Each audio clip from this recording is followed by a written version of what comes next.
Charles Vane, the unbroken chain. When Charles Vane laughed, even the devil reached for his pistol.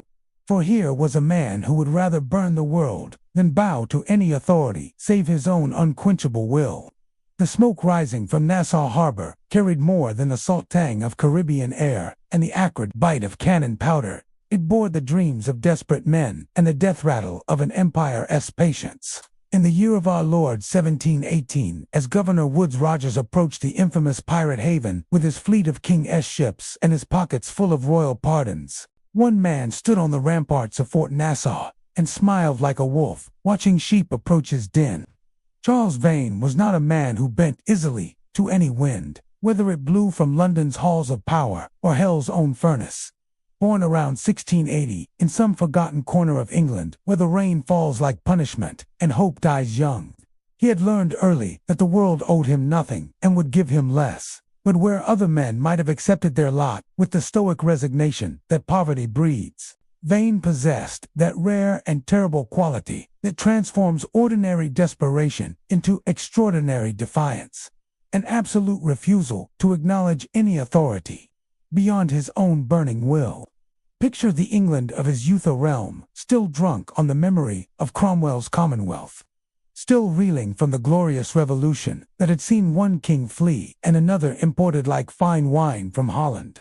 This was a land where loyalty was a luxury few could afford, and survival meant reading the political winds with the skill of a master navigator. Young Charles absorbed these lessons in the harsh school of English streets where a man's worth was measured not by his birth or his learning, but by his willingness to take what he needed and hold what he took.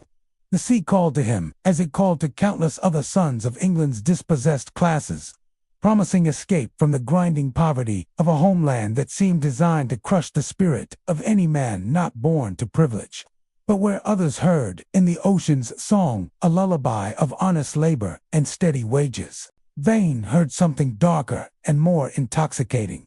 The rhythm of opportunity unbound by law, the pulse of freedom measured in prize money and paid for in blood. His first taste of that freedom came under the command of Henry Jennings, that master of the gray area between legitimate salvage and outright piracy, who had made himself rich by liberating Spanish silver from the wrecked treasure fleets that littered Florida's treacherous waters. Here in the liminal space between legal and illegal, between privateering and piracy, between service to crown and service to self, young Vane learned the fundamental truth that would govern the rest of his abbreviated but spectacular life. That laws were merely suggestions for those with insufficient courage to ignore them. Vane worked with Henry Jennings during Jennings' attack on the salvage camp for the wrecked Spanish 1715 treasure fleet. Vane first operated as an independent captain in the summer of 1717. But the lessons he learned under Jennings' tutelage extended far beyond the mere mechanics of seamanship and the finer points of relieving Spanish ships of their burdensome cargoes. He studied the psychology of command, the delicate balance between authority and consent that kept desperate men united in common cause. He observed how fear could be more effective than gold in motivating a crew, how reputation could accomplish what cannon could not, how the careful cultivation of one's image could multiply one's actual power far beyond its natural limits. The Spanish silver that flowed through their hands during those early ventures was merely the currency of a larger education. Vane was learning to read the hidden currents of Caribbean politics, the unwritten rules that governed the relationship between colonial governors and the pirates they officially condemned but privately tolerated. He discovered that corruption was simply another form of weather in these tropical waters, sometimes mild, sometimes violent, but always present and always exploitable by those wise enough to adjust their sails accordingly. By 1717, by the winter of that year, he was one of the leaders of the pirates operating out of Nassau, that magnificent pustule on the face of civilized commerce, that democratic experiment in maritime anarchy, where every man's vote counted equally and every voice carried the weight of cutlass and cannon. Here in the ramshackle streets and improvised fortifications of New Providence Island, Vane found the closest thing to paradise his particular nature was capable of recognizing, A world without kings or priests or tax collectors, where a man's worth was measured by his courage and his cunning, rather than his pedigree or his piety. The transformation from follower to leader, from crew member to captain, was as natural as the tide for a man of Vane's particular talents and temperament. He possessed that indefinable quality that marked the difference between a competent subordinate and a natural commander. The ability to inspire other desperate men to follow him into situations that rational calculation would have avoided. His crew drawn from the usual collection of debtors, deserters, and dreamers that washed up on Nassau's shores like human flotsam, found in him something they had never encountered before. A captain who would not compromise, who would not bend, who would rather die fighting than live kneeling. His reputation spread through the Caribbean like fever through a ship's crew, carried by the survivors of his attacks and the merchants whose cargoes had enriched his war chest. Charles Vane, they whispered in the taverns of Port Royal and the counting houses of Charleston, was a pirate of the old school, a man who took what he wanted and destroyed what he could not use, who showed mercy only when it served his purposes and cruelty whenever it advanced his cause. He was, in short, everything that civilized society feared most about the pirates. A man who had looked upon their laws and customs and found them beneath contempt. His flagship, the Ranger, became a symbol of everything that Nassau represented and everything that London despised. She was a vessel built for speed and violence. Her sleek lines, speaking of pursuit, and her bristling armament, promising death to any who chose resistance over submission.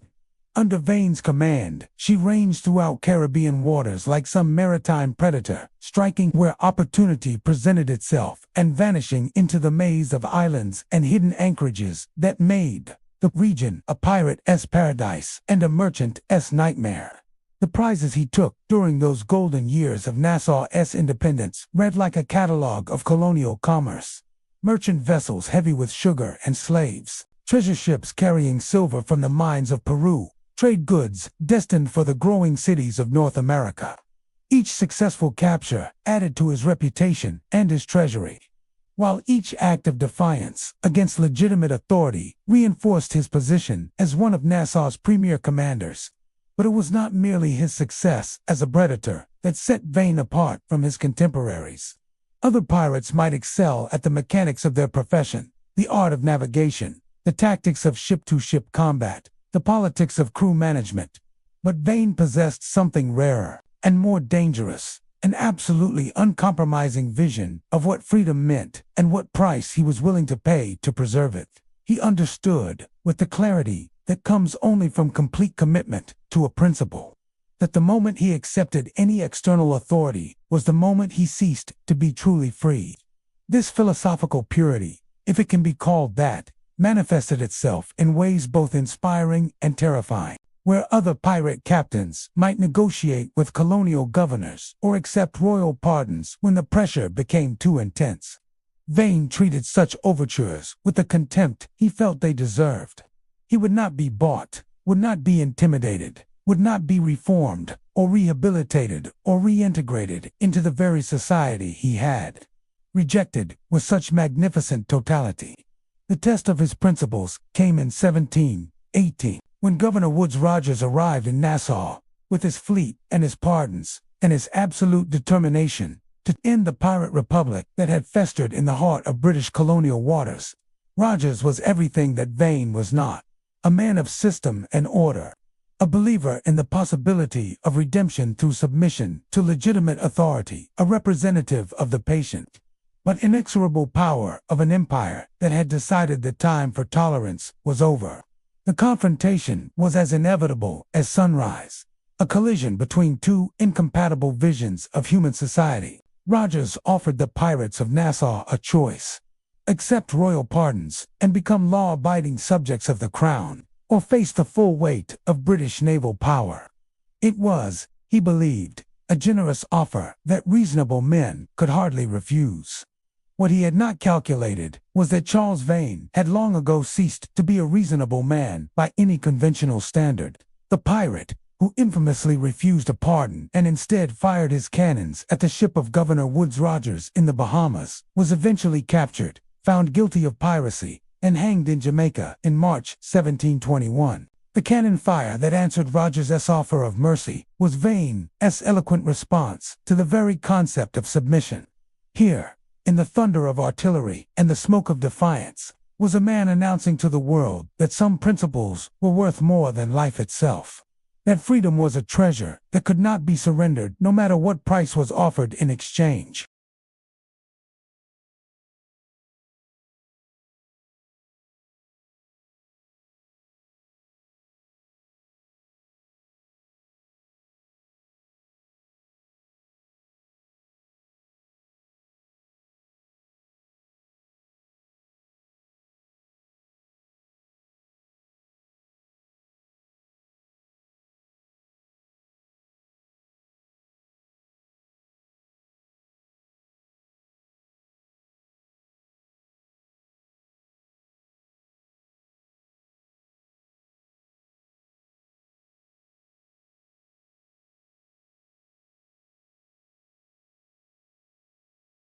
The blast of those guns reverberated far beyond Nassau Harbor.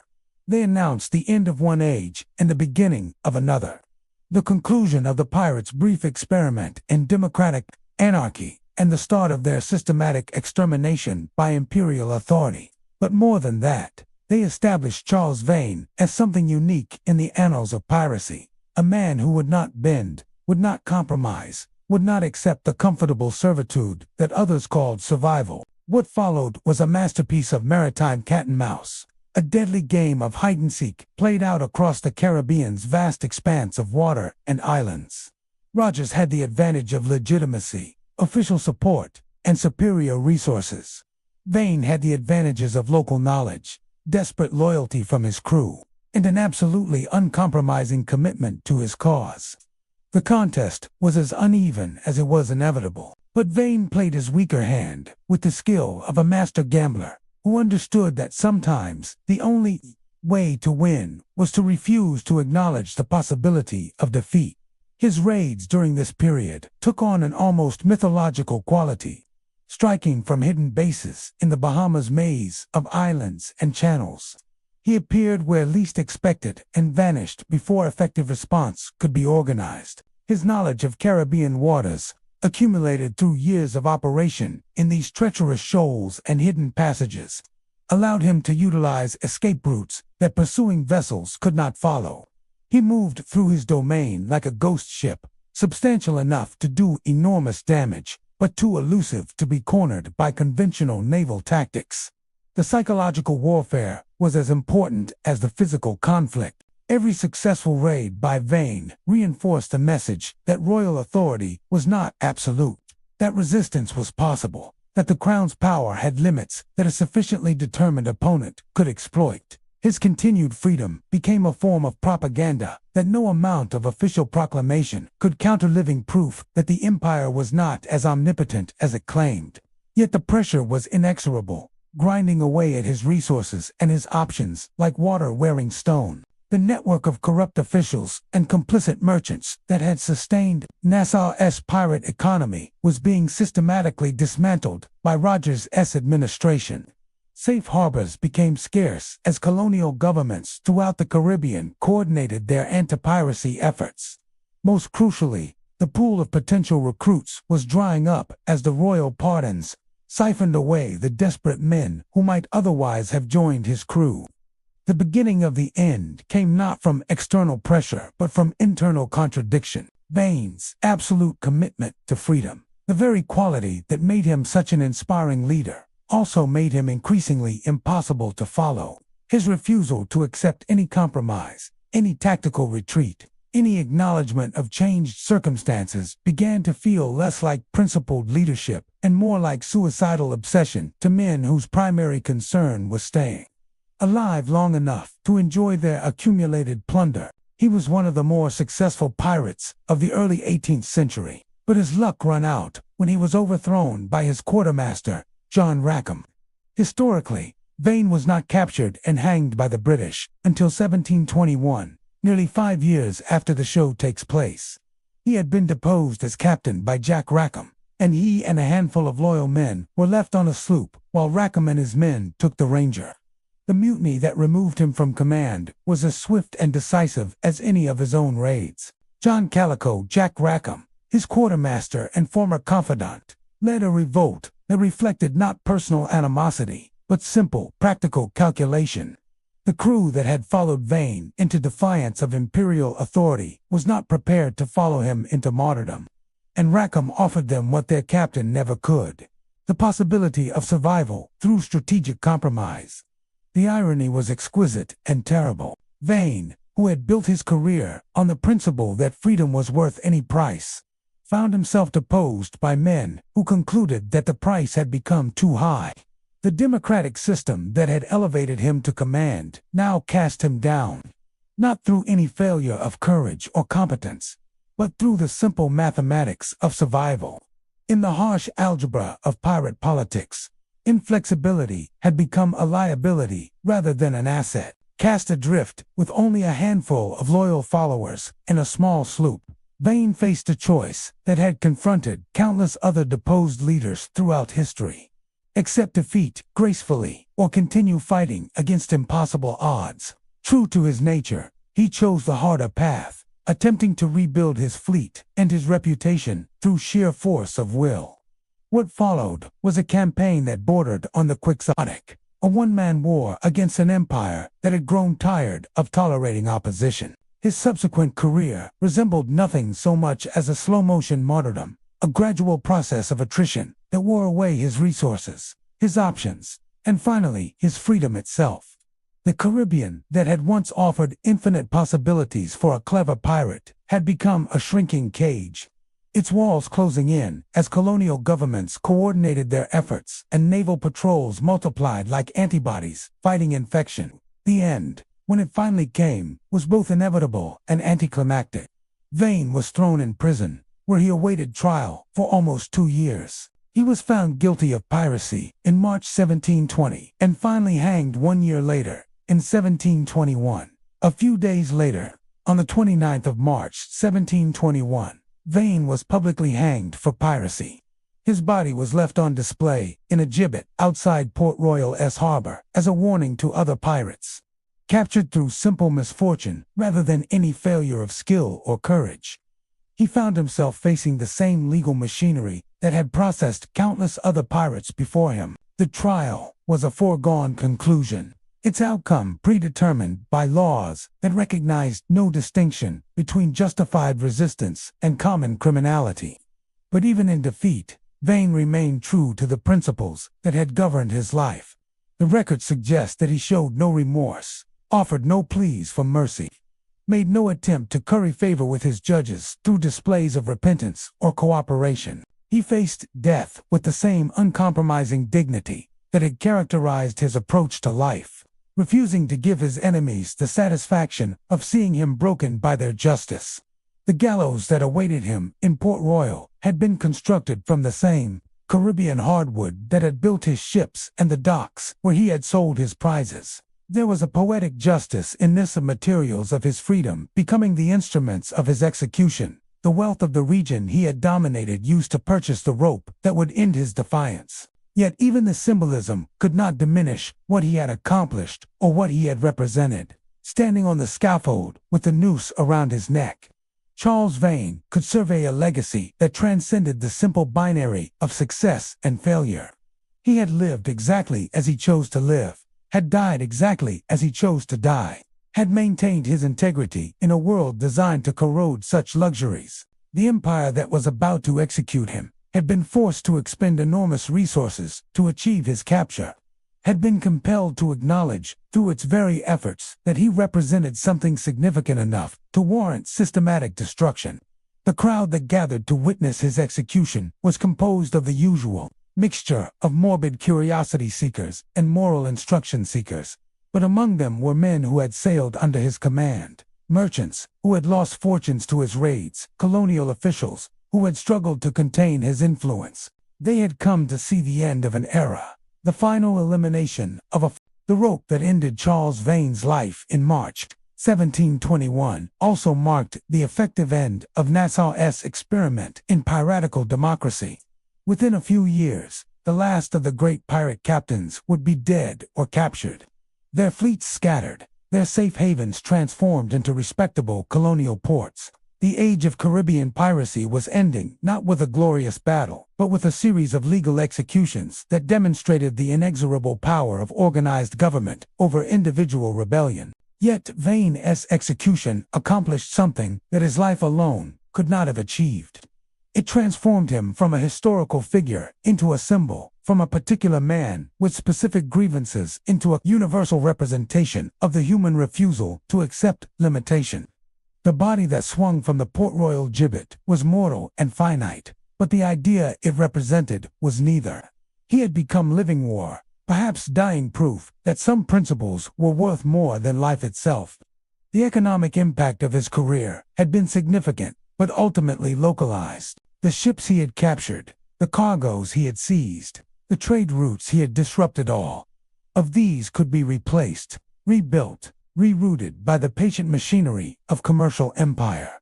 But the psychological impact was more durable and more dangerous.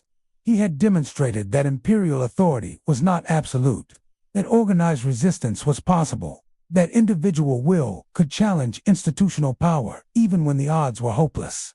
The colonial administrators, who had struggled to contain his influence, understood this distinction perfectly. Their pursuit of Vane had been motivated not merely by the desire to protect commerce or maintain order, but by the recognition that he represented an idea too dangerous to allow to flourish. Every day he remained free was a day that proved royal power had limits, that the empire's reach was not infinite, that determined resistance could achieve at least temporary success.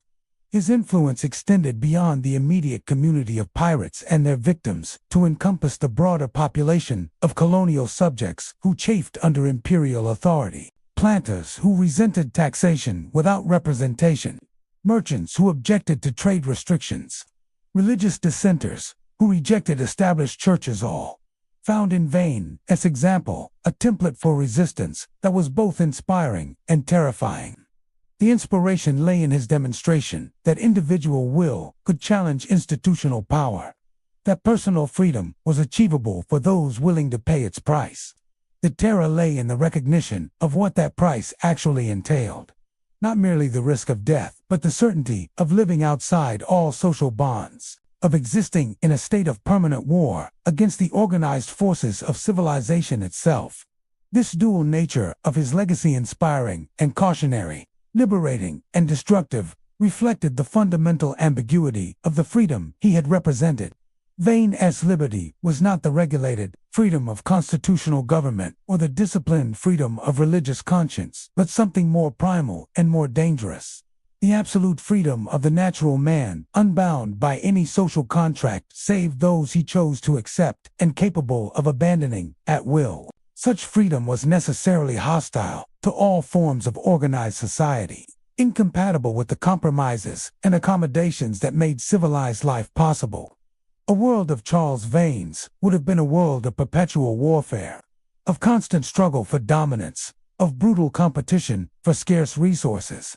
His execution was not merely the elimination of a criminal, but the rejection of a way of life that civilized society could not accommodate without destroying itself in the process. Yet the very impossibility of universal application made his particular form of freedom more rather than less significant. He had achieved something that remained forever beyond the reach of those who chose the safety of social conformity. The knowledge that he had lived exactly as he chose to live, that his choices had been genuinely his own rather than the product of social pressure or institutional manipulation. In an age when most men lived lives dictated by circumstances beyond their control, Vane had carved out a space of genuine autonomy that remained inviolate even in the face of death. The ships that had carried him to glory and destruction were built from trees that had grown wild in Caribbean forests, before being shaped by human hands into instruments of human purpose. There was something fitting in this parallel raw natural material transformed into tools of civilization, then used to challenge the very civilization that had created them.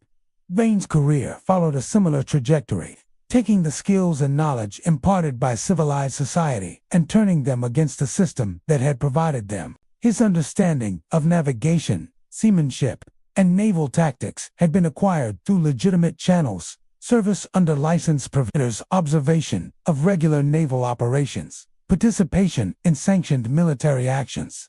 But he had taken this conventional knowledge and applied it in ways that its original teachers never intended, using the tools of order to create disorder, employing the methods of legitimate authority to challenge the legitimacy of all authority. This subversion of civilized knowledge for anti-civilized purposes was perhaps his most dangerous innovation. Earlier generations of pirates had been largely ignorant men, driven by simple greed or desperation, lacking the education necessary to pose fundamental challenges to the systems they attacked. Vane represented something new and more threatening, an educated enemy of civilization, who understood its methods well enough to exploit its weaknesses systematically. His tactical innovations during his years of active piracy reflected this sophisticated understanding of his enemy's strengths and limitations. Where crude pirates might rely on superior numbers or overwhelming firepower, Vane employed psychological warfare, strategic deception, and political manipulation to achieve his objectives. He understood that the most effective attacks were often those that forced his enemies to defeat themselves through their own contradictions and limitations. The network of corrupt officials and complicit merchants that he cultivated throughout the Caribbean was not merely a convenience, but a strategic asset that multiplied his effective power far beyond what his actual resources could have achieved. By exploiting the gap between official policy and private interest, he created a shadow infrastructure that supported his operations while undermining the very authority that was supposed to suppress them. This political sophistication set him apart from most of his contemporaries and made him particularly dangerous to colonial administrators who were accustomed to dealing with simpler forms of criminality. A pirate who merely robbed ships could be countered with increased naval patrols and better defended convoys. A pirate who corrupted the system designed to suppress him posed challenges that required fundamental reforms in colonial administration, reforms that were expensive, difficult, and politically unpopular. The intelligence network that Vane maintained throughout his career demonstrated similar strategic thinking. His ability to appear where he was least expected and disappear before effective pursuit could be organized reflected not mere luck but systematic information gathering and analysis. He understood that knowledge was as important as firepower in determining the outcome of his campaigns, and he invested accordingly in sources that could provide advance warning of naval movements, details of shipping schedules, and intelligence about the defensive preparations of potential targets. This emphasis on information warfare was perhaps his most modern innovation, anticipating by centuries the intelligence-based conflicts that would characterize later military developments. While his contemporaries focused on the traditional piratical virtues of courage and seamanship, Vane understood that future conflicts would be won by those who could see furthest and think most clearly about the implications of what they observed. His organizational abilities were equally advanced for his time and circumstances. The loose confederation of vessels and crews that he assembled during his peak years functioned with an efficiency that would have impressed professional naval officers. Each captain under his overall command understood his role in larger strategic. The aftermath of his execution demonstrated the enduring impact of his innovations on Caribbean piracy. The methods he had pioneered, systematic intelligence gathering, political corruption, strategic deception, became standard practices among his successors. Even as the golden age of piracy drew to a close, the techniques he had developed continued to influence how maritime criminals organized their operations and challenged established authority. More broadly, his career established a template for resistance movements that would be replicated in countless other contexts throughout subsequent history. The combination of ideological commitment, tactical sophistication, and organizational innovation that characterized his approach to piracy provided a model for anyone seeking to challenge established authority through irregular warfare. Revolutionary movements from the American colonies to the Caribbean slave rebellions would employ variations of the methods that Vane had developed in his struggle against imperial authority. His recognition that successful resistance required not merely courage, but systematic planning, reliable intelligence, and sustainable organization became fundamental principles of insurgent warfare that remain relevant today. The political dimensions of his rebellion were perhaps even more significant than its military aspects.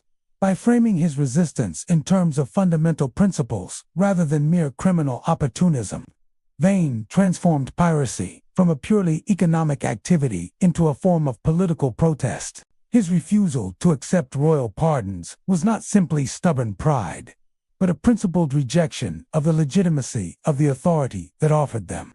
This political consciousness distinguished him from earlier pirates who had operated as simple criminals seeking personal enrichment.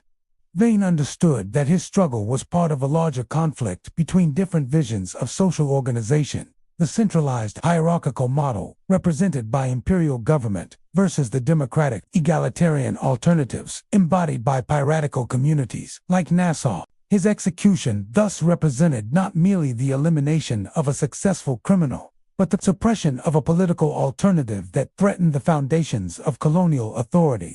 The elaborate legal proceedings that preceded his death were designed not only to demonstrate the power of royal justice, but to delegitimize the principles for which he had fought and died. The irony was that the very thoroughness of this suppression ensured Vane's transformation into a martyr for the cause of resistance to arbitrary authority. By treating him as a significant political threat rather than a mere criminal, colonial officials inadvertently confirmed the importance of what he had represented.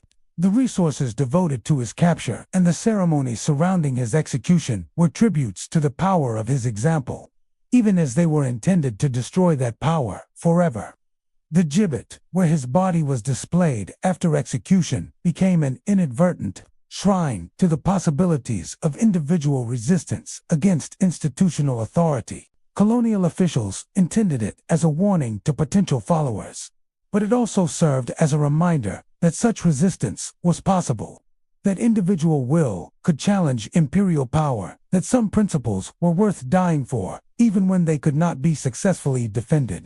The location of his execution in Port Royal was particularly significant, for this was the city that had once been the unofficial capital of Caribbean piracy, before earthquake and political pressure had transformed it into a respectable colonial port. His death in the harbor that had once sheltered Henry Morgan and other legendary buccaneers represented the final victory of legitimate authority over the piratical tradition that had dominated these waters for more than a century. Yet even this symbolic triumph carried undertones of uncertainty and anxiety that revealed the true nature of what had been accomplished. The very need for such elaborate ceremonial demonstrated that imperial authority remained fragile, that the victory over piracy was recent enough and incomplete enough to require constant reinforcement through public display and legal ritual. The merchants and planters who witnessed Vane's execution understood this better than the officials who had arranged it.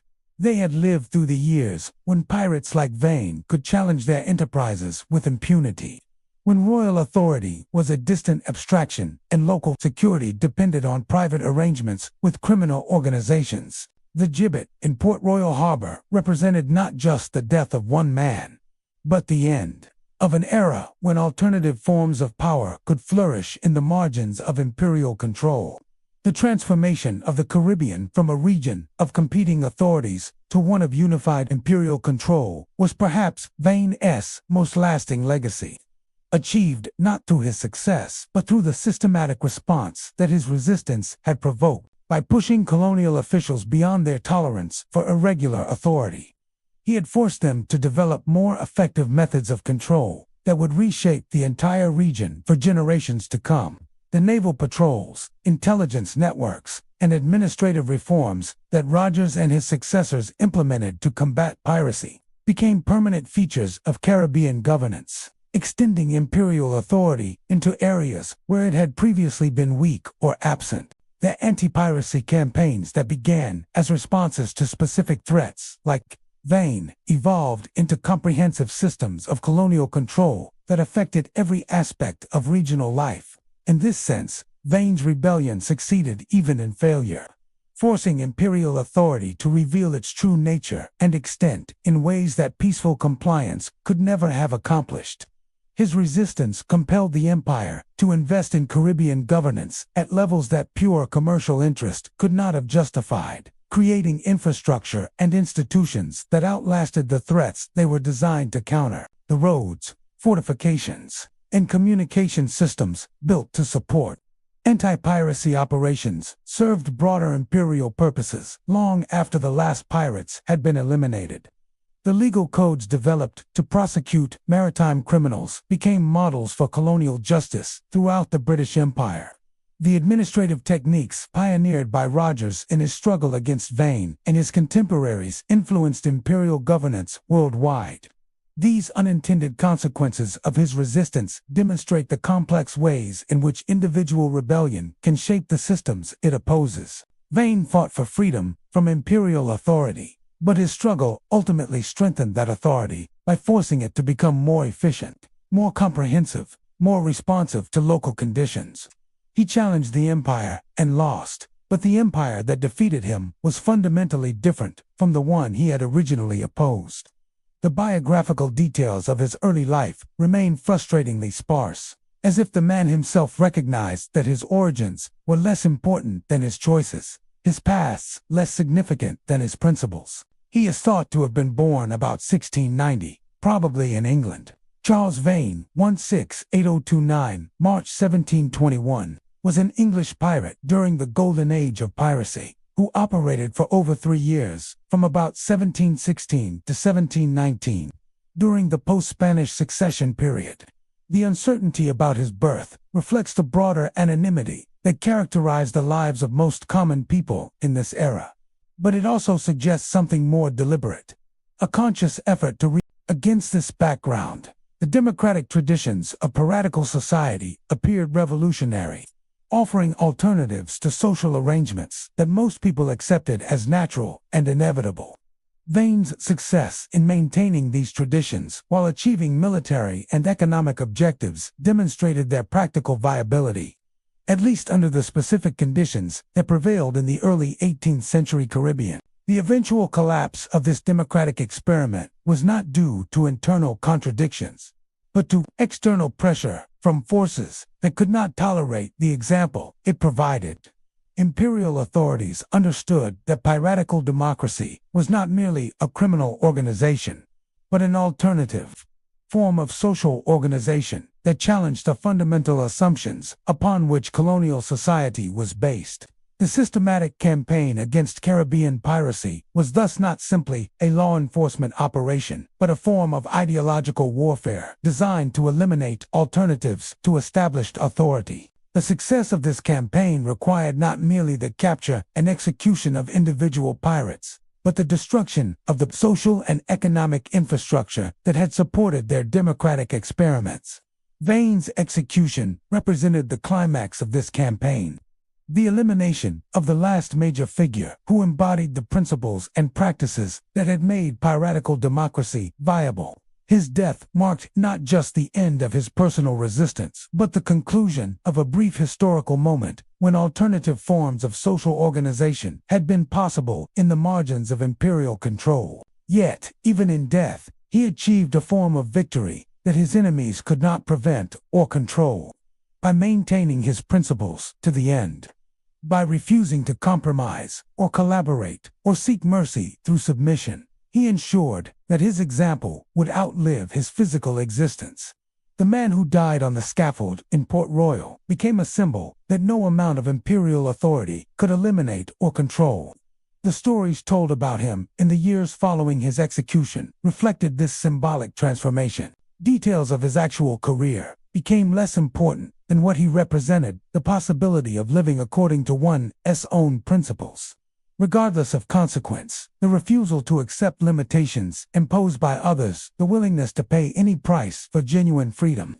These stories spread throughout the Atlantic world with the persistence of legend, carried by sailors who had known him, merchants who had suffered under his attacks, colonial officials who had struggled to contain his influence. Each telling added new details, embellished existing ones, transformed the historical Charles Vane into something larger and more significant than any individual life could contain. He became a template for every subsequent story about the conflict between individual will and institutional authority. An archetypal figure who embodied humanity as eternal struggle against the forces that sought to constrain and control it. The tavern keepers of Port Royal, Kingston, and Nassau found that stories about Vane drew customers with the same reliability as rum and tobacco. His exploits were recounted with the same attention to dramatic detail that earlier generations had reserved for tales of mythological heroes. And indeed, there were striking parallels between his career and the classic narratives of tragic heroism that had shaped Western literature since Homer. Like Achilles, he had chosen a short life of glory over a long life of obscurity. Like Prometheus, he had challenged the gods themselves and accepted eternal punishment rather than submission. Like Lucifer, he had preferred to rule in hell rather than serve in heaven, and his fall had been as spectacular as his rebellion. The fact that these parallels were largely unconscious only made them more powerful, suggesting that Vane's story tapped into fundamental human themes that transcended the specific circumstances of early 18th century piracy. The merchants whose fortunes had been damaged by his raids found themselves in the paradoxical position of profiting from his memory. The same vessels that had once fled his approach now carried tales of his exploits to markets throughout the Atlantic world, where audiences paid handsomely for accounts of adventures they would never have chosen to experience personally. His crimes became commodities, his atrocities entertainment, his principles merchandise to be packaged and sold to consumers hungry for vicarious excitement. This commercialization of his legacy revealed something disturbing about the society that had destroyed him. The same civilization that had executed him for his crimes was eager to profit from romanticized versions of those same crimes, suggesting a deep ambivalence about the values it claimed to represent. Perhaps the merchants and planters who bought and sold stories about Vane recognized in him something they had sacrificed in exchange for their own security and respectability, capacity for absolute commitment to a principle that they envied even as they feared it. The colonial governments that had struggled to contain his influence found that his death created new challenges almost as difficult as those posed by his life. The martyrdom that his execution had inadvertently created inspired other would-be rebels to see him as a model worth emulating. Young men throughout the Caribbean and along the American coast heard his story and concluded that fame was achievable for those willing to pay its price. That individual will could challenge institutional authority, that death with honor was preferable to life without dignity. This inspirational effect was precisely what imperial officials had sought to prevent through the elaborate ceremonial surrounding his execution. The gibbet in Port Royal Harbor had been intended as a deterrent, a visible reminder of the consequences awaiting those who chose rebellion over submission. Instead, it became an inadvertent monument to the possibility of principled resistance, proof that some men would choose death before dishonor even when faced with the full power of imperial authority. The unintended consequences of his martyrdom extended far beyond the immediate community of potential pirates and rebels. Colonial subjects who had previously accepted their subordinate status began to question the legitimacy of the authority that governed them. If Charles Vane could challenge the empire and maintain his principles even unto death, what prevented others from following his example in their own circumstances? The questions raised by his example would resonate throughout the subsequent history of British colonial rule. The American colonists, who would eventually rebel against imperial authority in 1776, drew inspiration from many sources. But the tradition of principled resistance that Vane had embodied was certainly among them.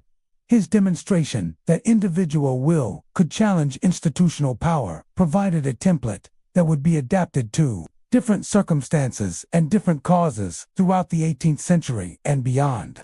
The ideological implications of his career were perhaps even more significant than its immediate political effects.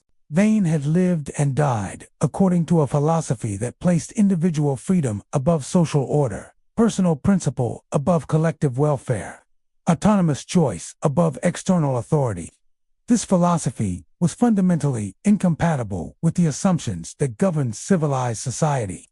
But its very impossibility made it more, rather than less attractive, to those who felt constrained by conventional limitations. The Enlightenment thinkers, who were beginning to question traditional forms of authority, found in Vane's example both inspiration and warning. His absolute commitment to individual freedom demonstrated the possibility of living according to rational choice rather than inherited custom.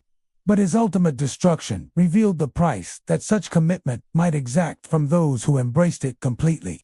Philosophers like Voltaire and Rousseau, who criticized the arbitrary nature of royal authority and advocated for more rational forms of social organization, recognized in pirates like Vane both allies and cautionary tales. They appreciated his rejection of illegitimate authority while deploring the methods he had used to express that rejection. They admired his commitment to principle while questioning the principles to which he had committed himself. This ambivalence reflected deeper contradictions within Enlightenment thought itself. The same intellectual movement that celebrated individual reason and personal freedom also emphasized social contract and collective welfare. Vane's career demonstrated what might happen when individual freedom was pushed to its logical extreme, unconstrained by any consideration for others or any acceptance of mutual obligation. The democratic traditions that had characterized piratical society offered intriguing parallels to the political theories that Enlightenment philosophers were developing. But the violence and criminality that had sustained those traditions made them unsuitable as models for legitimate governance. Vane and his contemporaries had created functional democracies, but democracies that existed in a state of permanent war against all forms of organized authority outside themselves. The challenge for political theorists was to identify ways of preserving the democratic elements of piratical society while eliminating the criminal elements that made such societies unsustainable in the long term. The eventual emergence of constitutional democracy in places like Britain and America represented attempts to solve this problem, creating systems that protected individual rights while maintaining social order that allowed for popular participation while preventing the chaos that might result from unlimited freedom. In this context, Vane's career served as both positive and negative example. His success in maintaining democratic governance within his own organization demonstrated the viability of popular participation in political decision-making, while his inability to coexist peacefully with neighboring societies revealed the limitations of purely voluntary association as a basis for social organization. The economic theories that were emerging during this same period also found in Vane's career both confirmation and contradiction of their fundamental assumptions. The wealth that he had accumulated through piracy demonstrated the potential rewards available to those willing to take entrepreneurial risks, while his methods revealed the antisocial consequences that might result when individual economic interests was pursued without regard for broader social welfare. Adam Smith, whose Wealth of Nations would eventually provide the theoretical foundation for free market capitalism, understood that the invisible hand that guided individual self-interest toward collective benefit required institutional frameworks that pirates like Vane explicitly rejected. The same entrepreneurial spirit that made Vane successful as a pirate might have made him equally successful as a legitimate merchant. But his refusal to accept any external constraint on his activities made him incompatible with the legal and commercial institutions that made peaceful trade possible. The paradox was that Vane's crimes were in some sense more honest than the legitimate commerce they disrupted. His attacks on merchant vessels were direct and undisguised, while the wealth accumulated by his victims often depended on forms of exploitation, slavery, colonial extraction, monopolistic practices that were legal but not necessarily moral. His piracy was at least transparent in its methods and objectives, while the parallel was not exact, for marooned communities were typically defensive rather than aggressive, seeking to avoid contact with colonial society rather than actively challenging it. But the fundamental principle was the same. the assertion of individual and collective autonomy against external authority, the willingness to accept any hardship rather than submit to illegitimate control. The success of various Maroon communities in maintaining their independence for decades or even centuries demonstrated that Vane's approach to resistance, while ultimately unsuccessful in his particular case, was not inherently doomed to failure. The key difference was, perhaps, that Maroon communities sought coexistence rather than confrontation, accommodation rather than conquest, survival rather than glory. Vane's tragedy was that his particular temperament and circumstances made such compromise impossible. He was constitutionally incapable of accepting the partial freedom that might have been available through negotiation or accommodation. His commitment to absolute principle prevented him from making the tactical concessions that might have preserved his life and allowed his influence to extend over a longer period. This inflexibility was simultaneously his greatest strength and his fatal weakness. It inspired absolute loyalty from followers who recognized in him someone who would never betray their trust for personal advantage. But it also made him incapable of adapting to changing circumstances that might have required strategic retreat or temporary compromise. The crew that eventually deposed him understood this better than he did himself. They had followed him because he represented their best hope for achieving their objectives. But they abandoned him when his inflexibility began to threaten their survival. Their mutiny was not a rejection of his principles, but a recognition that those principles had become incompatible with practical success. The irony was that their decision to replace him with the more flexible Calico Jack Rackham ultimately proved no more successful in achieving long-term survival. Rackham's willingness to compromise and adapt merely delayed the inevitable confrontation with superior force rather than avoiding it entirely. Both approaches, Vane's inflexible resistance and Rackham's tactical flexibility, ultimately led to the same destination: the gallows in Port Royal Harbor. This outcome suggested that the problem faced by Caribbean pirates was not primarily tactical but strategic. No amount of tactical skill or adaptive leadership could overcome the fundamental impossibility of their position. They were trying to maintain alternative forms of social organization within a world system that was becoming increasingly integrated and intolerant of deviation from established norms. The failure of Caribbean piracy was thus not a failure of individual leadership or tactical innovation, but a failure of historical timing. Vane and his contemporaries were attempting to preserve forms of social organization that belonged to an earlier era, when central authority was weak and alternative forms of power could flourish in the margins of official control. The 18th century was witnessing the emergence of more effective forms of imperial authority that could project power across greater distances and maintain control over larger populations than had been possible in previous centuries. The same technological and organizational innovations that made Caribbean piracy initially successful, improved navigation, better ships, more effective weapons, also made imperial response more formidable and more systematic.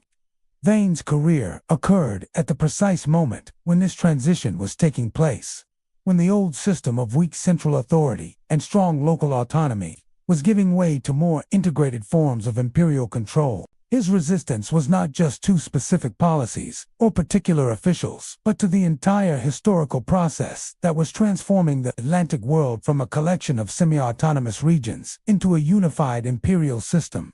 In this context, his execution represented not just the elimination of an individual criminal, but the symbolic closure of an entire historical epoch. The world that had made pirates like Vane possible was disappearing, replaced by forms of social organization that could not tolerate the alternatives he had represented. The gibbet where his body swung in Port Royal Harbor thus marked more than the end of one man's life. It marked the end of an entire way of life that had flourished briefly in the Caribbean. During the unique circumstances of the early 18th century, the democratic pirate communities that had characterized places like Nassau were historical anomalies, temporary departures from normal patterns of social organization that became impossible once imperial authority reasserted effective control. Yet the brevity of this historical moment did not diminish its significance. For a few decades, ordinary men had been able to create alternative forms of society based on principles of democratic participation and individual autonomy that would not be matched in legitimate society for generations to come. The pirate communities of the Caribbean had achieved practical democracy before most European nations had even begun to consider it theoretically possible. Vane's contribution to this experiment was his demonstration that such communities could not survive through accommodation with existing authority, but required absolute commitment to their principles, even when that commitment led to destruction. His inflexibility preserved the integrity of the democratic ideal, even as it ensured the practical failure of its implementation. This preservation of principle through martyrdom had implications that extended far beyond the immediate circumstances of Caribbean piracy. The idea that democratic governance was both possible and worth dying for became part of the intellectual heritage available to subsequent generations of political reformers and revolutionaries. The American colonists, who would eventually establish the first stable democratic republic in the modern world, drew inspiration from many sources. But the example of men like Vane, who had chosen death before submission to illegitimate authority, was certainly among them. The Declaration of Independence's assertion that certain truths were self-evident and certain rights inalienable reflected the same absolute commitment to principle that had characterized Vane's resistance to royal authority. The French revolutionaries, who proclaimed the rights of man and the citizen, were similarly influenced by examples of principled resistance to arbitrary authority. Even when those examples came from sources they might not have publicly acknowledged, the democratic traditions that pirates had maintained in places like Nassau provided evidence that popular government was practically feasible, not merely theoretically attractive. The abolitionists, who would eventually challenge the institution of slavery, found in Vane's example a template for principled opposition to systems of oppression that seemed too powerful to resist. His demonstration that individual will could challenge institutional authority provided encouragement to those who felt overwhelmed by the magnitude of the injustices they sought to remedy. Each of these subsequent movements adapted Vane's example to their own circumstances and objectives, extracting from his career those elements that supported their particular causes, while discarding those that were incompatible with their methods or goals. The violent criminality that had characterized his approach to resistance was generally rejected, but the underlying commitment to principle that had motivated that violence was preserved and celebrated. This selective appropriation of his legacy was perhaps inevitable, for few people were prepared to embrace the totality of what he had represented. His absolute commitment to individual freedom was inspiring, but the antisocial consequences of that commitment were disturbing. His democratic leadership was admirable, but the criminal context in which that leadership had been exercised was problematic. The challenge for those who sought to learn from his example was to identify ways of preserving his commitment to principle while avoiding the destructive consequences that had resulted from his particular methods of expressing that commitment.